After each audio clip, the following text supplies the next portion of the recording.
दोस्तों, very good morning from Kullu valley. Kullu valley काफ़ी बड़ी एक घाटी है हिमाचल के अंदर। सब लोग जानते हैं, कुल्लू मनाली का नाम सुना हुआ है। भुंतर से लेके मनाली तक पूरा इलाका लगभग इसको कुल्लू वैली बोलते हैं। पर चूंकि नीचे टूरिज़्म इतना बढ़ गया है, 4 लेन निकल गया है, काफ़ी सारे लोग आते हैं, तो नीचे बहुत कुछ चेंज हो गया है। इसलिए मैंने सोचा था कि असल में जो कुल्लू घाटी है वो ऊपर वाले जो इलाके हैं, पहाड़ों के ऊपर के जो गांव हैं, उस तरफ जाया जाए। भुंतर से तकरीबन 25 किलोमीटर ऊपर पतला सा एक रास्ता आता है, जो चढ़ के मैं पहुंचा हूं एक पहाड़ी के ऊपर, जहाँ कुछ एक बड़े सुंदर सुंदर छोटे छोटे पारंपरिक गांव हैं कुल्लू घाटी के, वो देखने के लिए। यहाँ तक बाइक गाड़ी आ सकती है और ये आप जंगल की खामोशी में एक संगीत जैसा शोर सुन रहे हैं। ये छोटे छोटे पंछी कीट, उनका खूब घना देवदार का जंगल है। यहाँ ये गांव के लोगों की एक दो स्कूटी बाइक खड़ी है। वो ऊपर उधर जो कच्चा रास्ता है शायद वो जाएगा गांव की तरफ।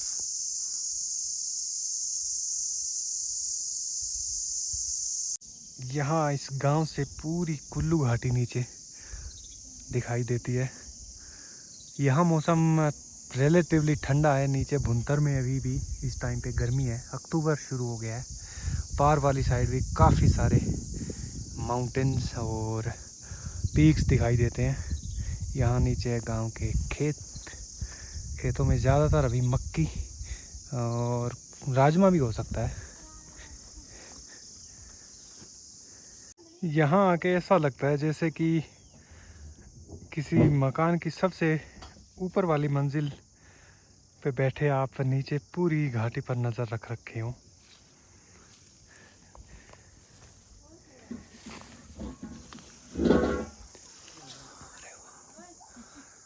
वाव, कमाल। मोस्टली घर इस गांव में काटखुनी स्टाइल के लग रहे हैं मुझे। ये जो आप स्ट्रक्चर देख रहे हैं, पत्थर का, मिट्टी, लकड़, और कुछ नहीं मिलेगा। ये लकड़ियाँ स्टोर करके रखते हैं विंटर के लिए।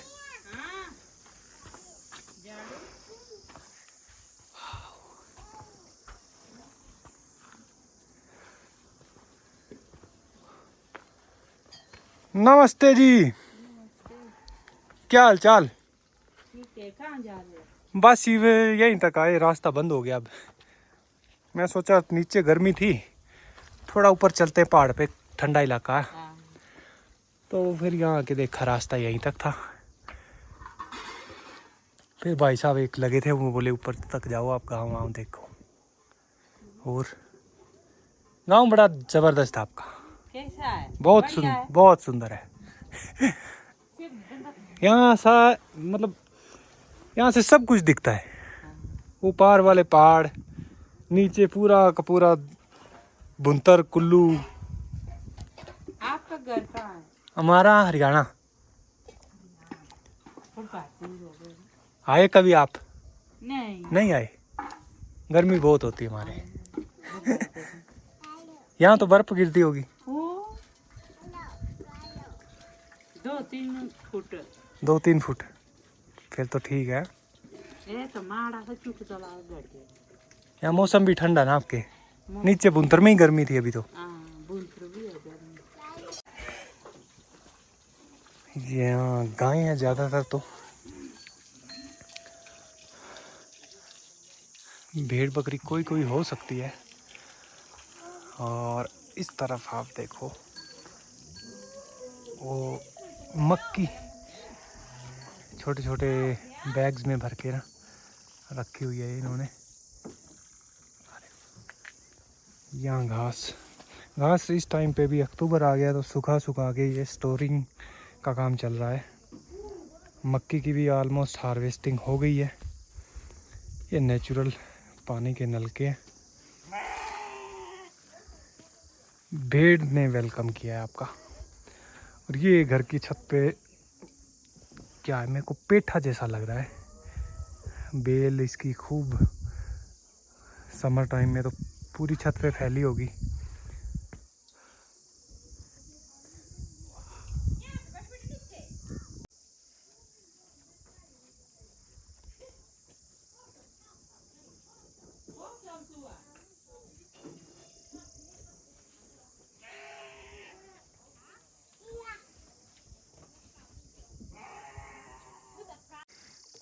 गायों के चरने के लिए भी एक वुडन स्ट्रक्चर रखा हुआ है।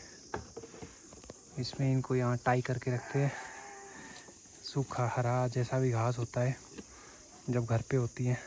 वैसे तो खेतों में जंगल में चरने भी जाते हैं।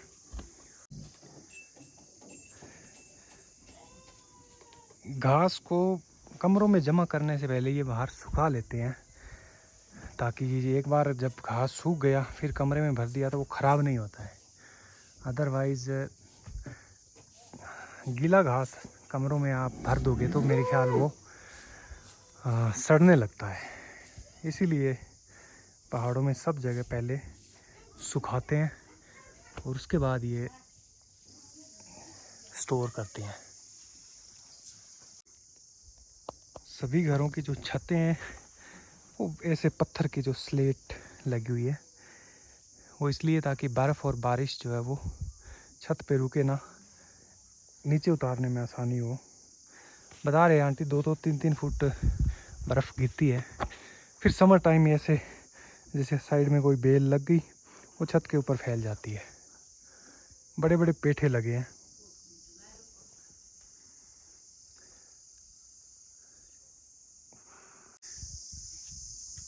ये जो सामने आप एक सेटअप देख रहे हैं, ये एक कॉमन सा सेटअप होता है यहाँ इस तरफ के ऊंचे पहाड़ी इलाकों के मकानों का। उधर 1, 2, 3 मंजिला मकान होता है, सबसे नीचे डंगरों का, बीच में और ऊपर फिर घर की लोगों की रिहाइश। सामने एक छोटा आंगन होता है। ये आंगन ज़्यादातर डंगर ही बनते हो? अच्छा, खुद भी बैठने के लिए। ये थोड़ा ओपन स्पेस हो गया, यहाँ से फिर पूरा सामने पहाड़ों का नज़ारा दिखता रहता है। सर्दी का टाइम हो तो थोड़ा धूप भी सेक सकते हैं बैठ के, जैसे ये जनाब बैठे हैं। इधर ही घास भी सुखा लेते हैं। घास सुखा के फिर कहाँ स्टोर करते हैं आप? कमरों के अंदर? साइड लगाते हैं, साइड में डेयरी लगा ली? ऐसे लगाते हैं हम, डेयरी पर ऊपर ए लगाया ऐसे लगाते हैं। अच्छा, वो एक जो इसका पुराना है ना, ये पिछले साल का है। ऐसे लगाते हैं हम। ओके, फिर इसको ऊपर ढकते होंगे थोड़ा बहुत कोई चीज़ से? ऐसे ही घास से ही ढकते हैं। ये तो रखे हैं तिरपाल डाल के, घास होता ना एक, हाँ उससे ही ढकते हैं ऊपर से। हाँ, क्योंकि बर्फ़ भी पड़ती है आपके। बर्फ पड़ती है यहाँ काफ़ी, 2.5-3 फुट तक पड़ती है। दिसंबर जनवरी में। हाँ,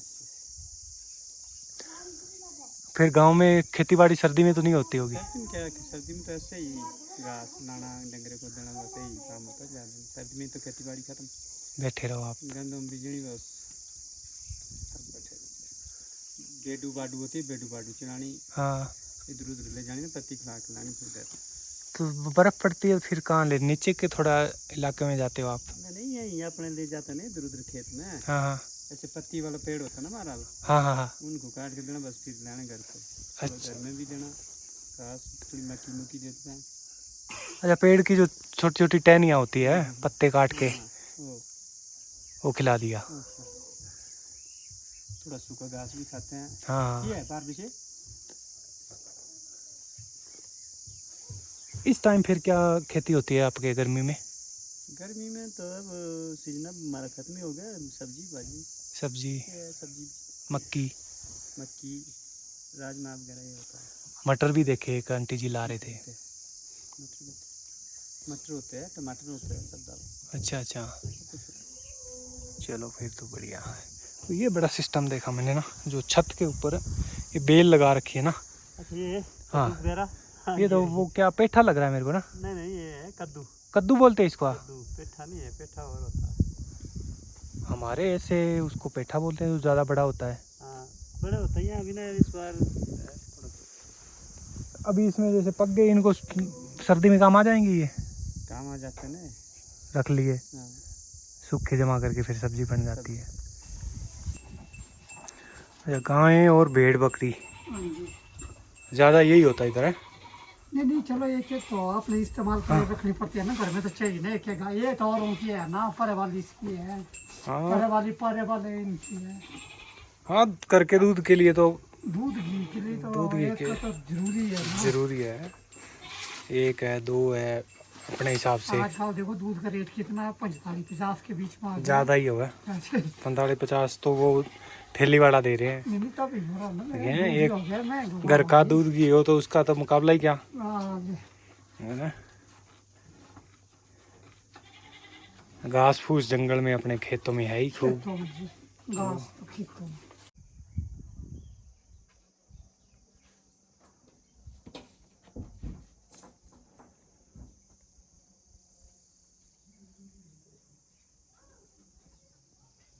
यहाँ इस तरीके के छोटे छोटे नल काफ़ी लगे हुए हैं ऑलमोस्ट हर गली के अंदर। गली भी ज़्यादा नहीं है, 2-3 है। और इसके पास में ये एक पेड़ का जो तना होता है उसका एक छोटा सा लोग, और बीच में ये जो स्पेस देख रहे हैं आप, ये है पशुओं के पानी पीने के लिए। वहाँ से इसमें से एक छेद है, पानी आता है, और जब ये भर जाता है फिर इधर से जैसे चर के पशु आ रहे होते हैं, जा रहे होते हैं, वो पानी पीते हैं। अभी गांव में ही वो जो भाई साहब थे उन्होंने बताया कि जो पार्किंग स्पेस है वहाँ से ना ऊपर एक कच्चा रास्ता जाता है बाइक छोटी गाड़ी के लिए। ये वाला जो है ऊपर जंगल के अंदर अंदर से, बोला बहुत ही सुंदर एक जगह है देखने के लिए, जिसका नाम है कैश धार। तो चलते हैं अब उस तरफ। गांव तो बड़ा छोटा सा था पर बहुत सुंदर था ये। अब गैस धार वाला एरिया और देखते हैं। रास्ता तो है मगर है बिल्कुल ही कच्चा, पर जंगल बहुत सुंदर है। ये इतना डेंस है, सूरज की रोशनी भी नीचे नहीं पहुंच रही है इस तरफ भी। माय गॉड, बहुत सुंदर जगह है यार।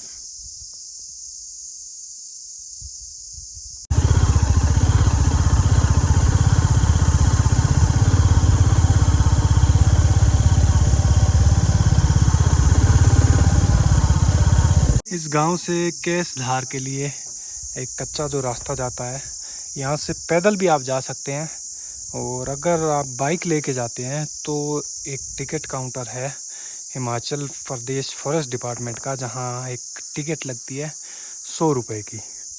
वैसे प्लान था कि पैदल ही जाने का, पर इन्होंने बताया अभी कि आप अगर वहाँ से कुल्लू की तरफ निकलना चाहते हैं तो ऊपर ऊपर एक रास्ता है जो कुल्लू साइड जाएगा।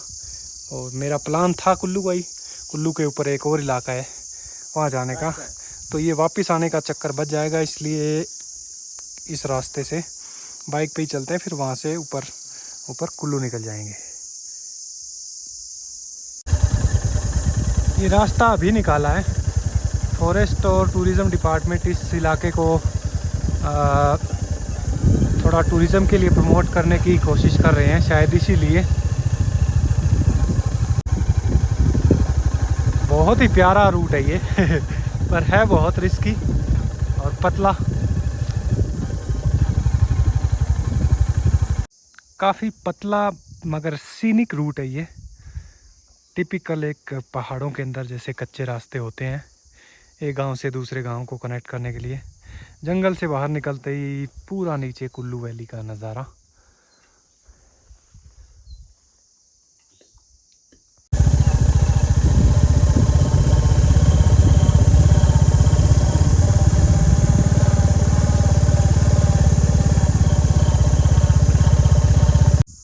वहाँ से ज़्यादा दूर नहीं है, पर आगे आके इलाका बहुत ज़्यादा खूबसूरत हो जाता है। इस तरफ लेफ़्ट साइड में इतना घना जंगल है, और पूरा का पूरा देवदार है इसके अंदर, एक सिंगल पौधा कोई दूसरा नहीं दिखाई दे रहा।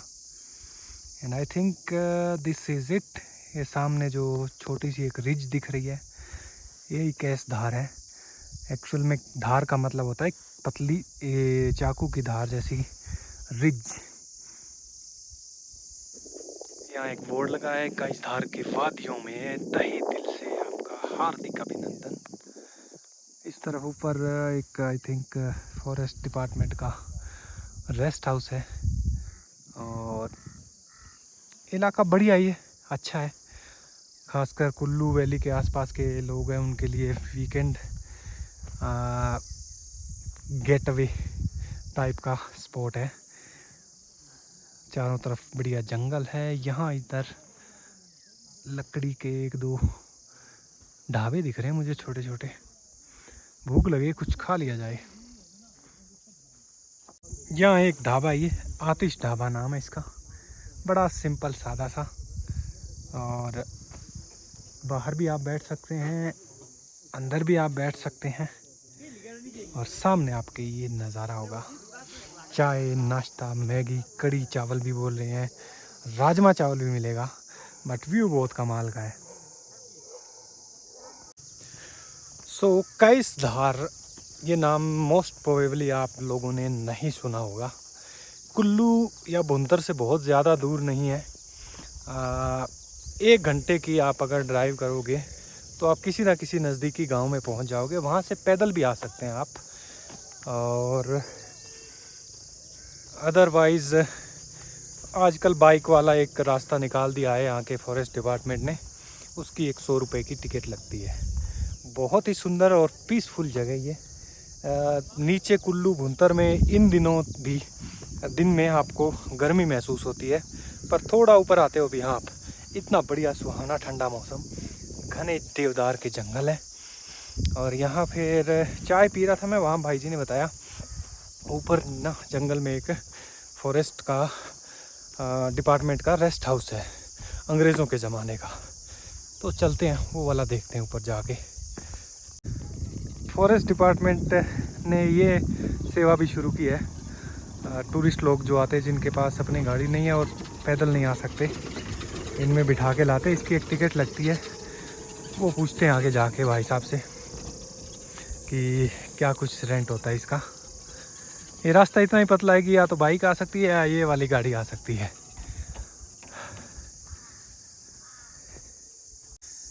वहाँ नीचे जो रिज है उसके साथ साथ ही एक पैदल रास्ता है। इधर लकड़ी के बैठने के लिए बने हुए हैं कुछ। ये एक टोकरी, ये असल में डस्टबिन लगता है मुझे। हाँ जी कोई आते हैं जैसे कुछ रैपर्स वगैरह है, कुछ खाली बोतल हो आपके पास, तो इधर उधर प्लीज़ मत फेंकिए। या तो अपने साथ लेके जाइए या ये जो रखा हुआ है इसमें डाल दें, ताकि ये इलाके की जो साफ़ सफाई सुंदरता वो बनी रहे। ये ऊपर है रेस्ट हाउस।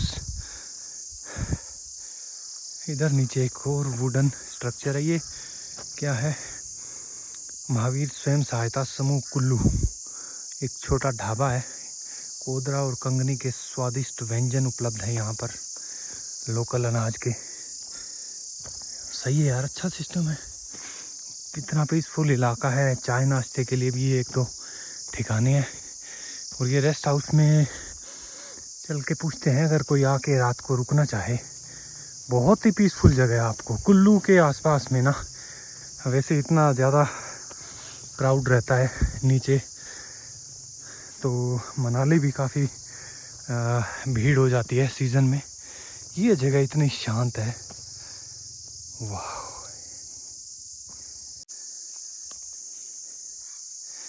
वाह, इट्स ब्यूटीफुल।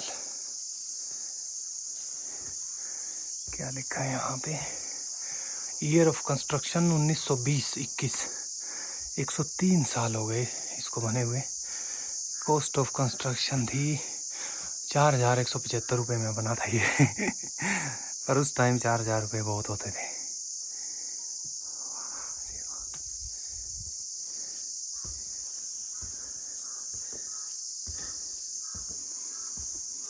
एक स्ट्रक्चर उधर भी है।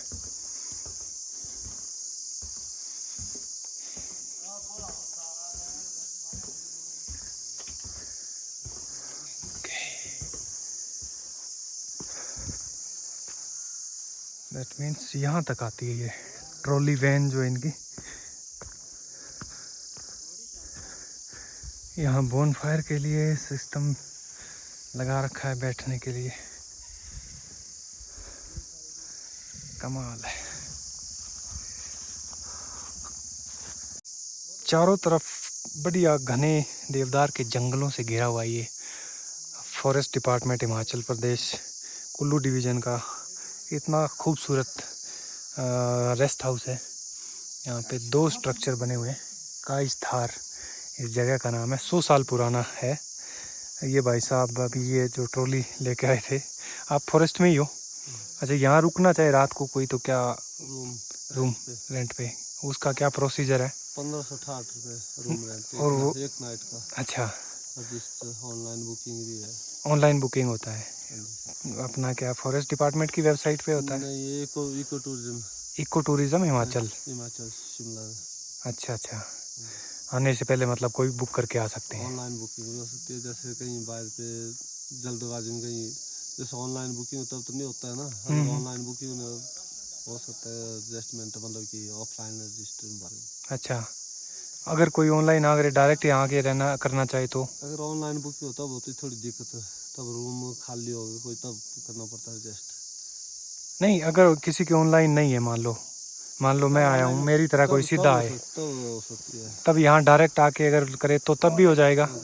मतलब दोनों तरीके से किया जा सकता है। दोनों तरीके से। और ये जो आप जो वैन जो है ये बिजली वाली है? ये बिजली वाली इलेक्ट्रिक चार्जिंग। अच्छा, इसमें आप अपने लिए है कि ये टूरिस्ट के लिए भी? टूरिस्टों के लिए है। टूरिस्ट को टूरिस्टों के लिए कि कुल्लू या इधर लोट साइड से? लोट से और त्रिकोण मंदिर से। अच्छा, वहाँ से यहाँ कोई आना चाहे तो? त्रिकोण मंदिर से और 200 रुपये पर बंदा इसका किराया है? आने जाने का 300 रुपया। अच्छा, आना और एक बंदे का। ओके, ये बढ़िया सिस्टम है। और 12 महीने का ओपन है? ये तो 12 महीने ओपन है। सर्दी में बर्फ भी देखने को मिलती है? बर्फ पड़ती है, बर्फ भी बराबर मिलती है। चलो, ये तो बढ़िया, 2 महीने रहे उसके बाद बर्फ मिलेगी। बहुत बढ़िया है। तो कुल्लू के आसपास नहीं तो इतना शांत इलाका इंसान सोच भी नहीं सकता मिलेगा क्या? इसके ऊपर चंबागढ़ व्यू देखो तो ऊपर से और अच्छा है। अच्छा, इसके ऊपर ऊपर को ट्रैक ऊपर से मतलब भुंतर साइड का व्यू दिखेगा बढ़िया। जोगिंद्रनगर सबसे जोगिंद्रनगर भुंतर क्या नाम वगैरह कुल्लू वैली पूरी दिखेगी? ये हाइट से भी ऊपर। ओके, तारापुर गढ़ जाओगे वहाँ से आपका मंदिर मंदिर मतलब जहाँ तक आपकी नजर पड़ेगी ना, पूरा रिज दिखेगा, रिज से ऊपर ही दिखोगे आप। ओके, तो यहाँ जैसे यहाँ नाइट स्टे करोगे ना, दूसरे दिन सवेरे जा सकते हैं यहाँ से आप ऊपर ट्रैक पे, ऊपर से घूम फिर के शाम को फिर स्टे यहाँ, फिर उसके बाद तीसरे दिन वापसी अपने जहाँ जाना हो। 2 नाइट यहाँ, उसके बाद तीसरे नाइट को कहीं और जगह। ठीक है जी, बहुत प्यारी जगह है यार ये। यहीं पे इन्होंने अभी बताया कि एक छोटा सा ट्रैक है, यहाँ से अगर आपको ऊपर जाना है इस तरफ चंबागढ़ बोलते हैं, एक पहाड़ की चोटी है। But look at this forest, बहुत मज़ेदार जगह यार, इतनी शांति है यहाँ पे, कोई आवाज़ नहीं है। यहाँ तो कोई पानी का छोटा मोटा नाला भी नहीं है कि पानी के बहने की आवाज़ आए, सिर्फ ये छोटे छोटे पंछी कीट इन्हीं की आवाज़।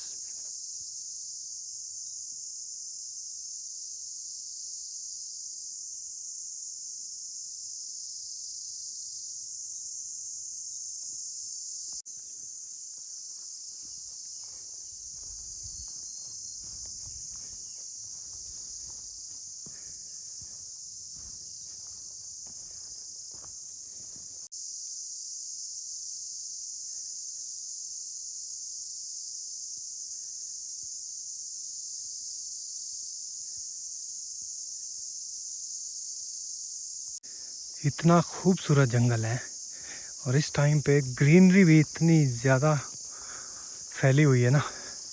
अक्टूबर का फर्स्ट वीक है तो समर मॉनसून जो है वो भी एंड ही हुआ है, कुछ ही दिन हुए हैं। तो विंटर आने से पहले ये हरियाली आपको ज़रूर देखने को मिलेगी, ढेर सारी मात्रा में, जहाँ भी नज़र जाएगी आपकी।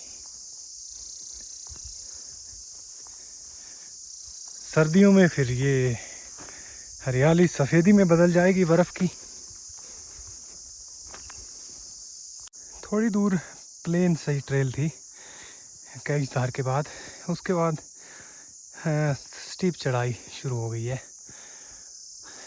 चंबागढ़ के लिए, पर ज़्यादा थकान महसूस नहीं होती क्योंकि चलते चलते इतनी खूबसूरती आपके चारों तरफ फैली हो, फिर आप सुस्ताते रहते हैं बीच बीच में। वो चढ़ाई चढ़ते चढ़ते ऊपर एक छोटा बड़ा प्यारा मीडो आया है। ये एरिया पूरा चंबागढ़ कह सकते हैं हम। इधर 4-5 भाई थे लोकल जो उधर से आ रहे, कहीं कैंपिंग करने गए होंगे। इनसे पूछा, ये बोले कि ऊपर चढ़ जाओ टॉप पे, वही चंबागढ़ है। इस तरफ चढ़ते चढ़ते ऊपर पेड़ों की छांव में एक भेड़ों का झुंड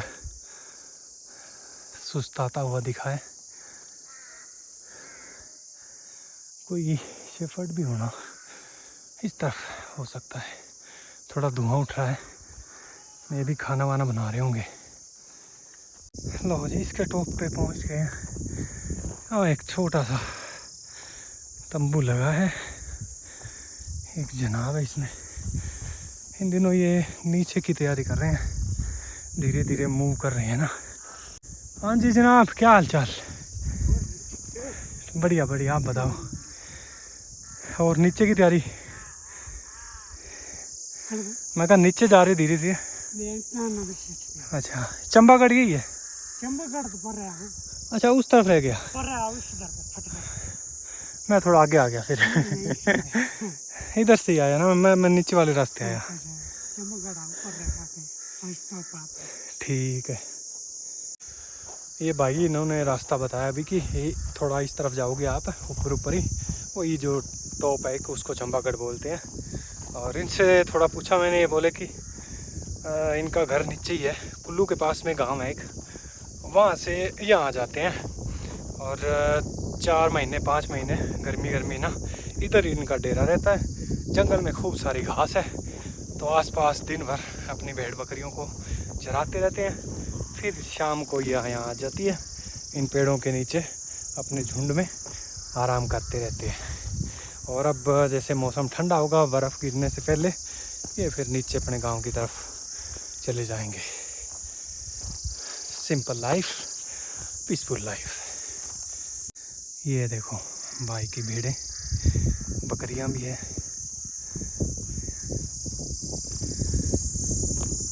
यहाँ से ये असल में मेरे को लगता है एक थोड़ी रिज जैसा एरिया है, तो इसमें ऊपर नीचे जैसे ऊँट के कुबड़े होते हैं वैसे छोटे मोटे वो होते हैं। अच्छा देखो, ये यहाँ से अब नीचे उतरेंगे और इसके साथ साथ वो आएंगे। वहाँ एक थोड़ी और चोटी है, उसके आगे वाला कोई चंबागढ़ है शायद। और यहाँ से दिखता है व्यू सारी आसपास की पहाड़ियों का। मौसम साफ हो, दूर वाले पीक्स भी दिखाई देते हैं। यहाँ इन देवदार के पेड़ों के तने देखो आप, कितने मोटे हैं, बहुत पुराने लग रहे हैं ये।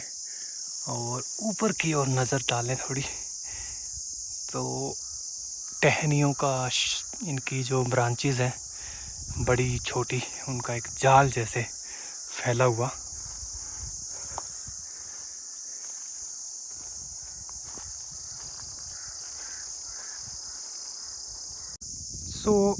ये असल में ये पूरी जो रिज का एरिया है ऊपर वाला, इसी को चंबागढ़ बोलते हैं।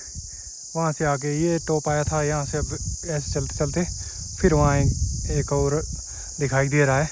तो ऐसे जो टिब्बे होते हैं ना स्लोप में, इस तरीके का यहाँ टेरेन है। चलते हैं फिर अब यहाँ से वापस नीचे काइस धार की तरफ, और वहाँ से जाएंगे कुल्लू की साइड।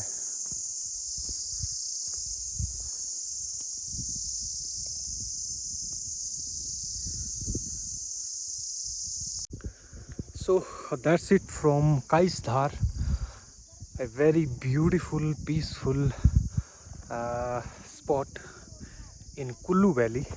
असल में ये इस तरफ वाला एरिया बहुत ज़्यादा कमाल का है, ख़ासकर इस तरफ आप अगर आते हो तो आपको ट्रेडिशनल जो पहाड़ी तरीके के गांव, वहाँ का लाइफस्टाइल आपको देखने को मिलता है। इतनी बढ़िया हरियाली, घने जंगल। सो चलते हैं अब यहाँ से कोई और ठिकाना एक्सप्लोर करते हैं आसपास ही।